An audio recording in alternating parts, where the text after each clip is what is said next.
आगामी लोकसभा चुनाव में विपक्षी एकजुटता की कोशिश चल रही है, लेकिन इसी बीच शरद यादव ने महागठबंधन और तीसरे मोर्चे को लेकर बड़ा बयान दिया है।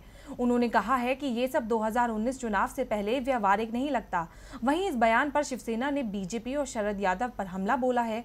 उन्होंने कहा कि गुरुजी बीजेपी की भाषा बोल रहे हैं, जिससे विपक्ष को सावधान रहने की जरूरत है। 2019 लोकसभा चुनाव से पहले महागठबंधन होगा या फिर तीसरे मोर्चे की ओर विपक्ष के कदम बढ़ेंगे, इस सवाल पर पसोपेश बरकरार है, क्योंकि कई दल जहां कांग्रेस को धुरी मानकर महागठबंधन चाहते हैं, तो वहीं जेडीएस प्रमुख एचडी देवेगौड़ा, तृणमूल कांग्रेस प्रमुख ममता बनर्जी और तेलंगाना राष्ट्र समिति प्रमुख के चंद्रशेखर राव जैसे नेता तीसरे मोर्चे के पक्ष में हैं। लेकिन इसी उलझन के बीच एनसीपी नेता शरद पवार ने दोनों ही संभावनाओं को नकार दिया है।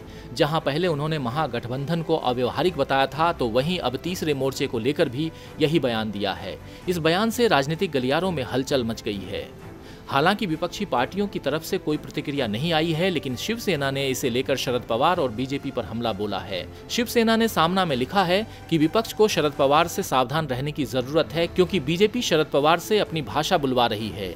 भाजपा भी यही बातें करती है कि तीसरा मोर्चा संभव नहीं है। अब वो गुरुजी की जुबानी के जरिए अपनी बात सबके सामने रख रही है। वैसे बीजेपी अक्सर यही कहती है कि चुनाव से पहले न तो तीसरा मोर्चा बनेगा, न ही महागठबंधन।